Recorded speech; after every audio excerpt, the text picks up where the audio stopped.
Hey you, and welcome to this video where I will help you out how to choose ClickUp pricing plans.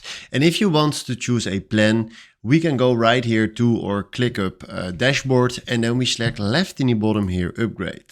Then right now what you see is if you want to use unlimited, you see here a massive list with things that you can do unlimited or what changes. So if you want to pick a pricing, you need to read everything carefully and choose for yourself which one you want to buy. So it starts very easily with unlimited, then you have business, then you have business plus, and then you have enterprise, and you will find right here exactly all the things that they have in their pricing. Decide for yourself what you want to do. The pricings are right here. Pick which one you want to use, then click right here and upgrade to the payment right here, and then you can start using the ClickUp pricing from here. So this is, for example, a business plus. So if you're having a big business, then I think this one is a good one.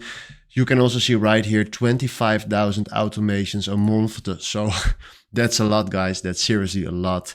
So I recommend you to use this one if you're having a big business. And yeah, so have every pricing his own advantages. So choose which one you want to use. If you have questions about the pricings, please comment it down below. Then from now, thanks for watching and have a wonderful day. Ciao.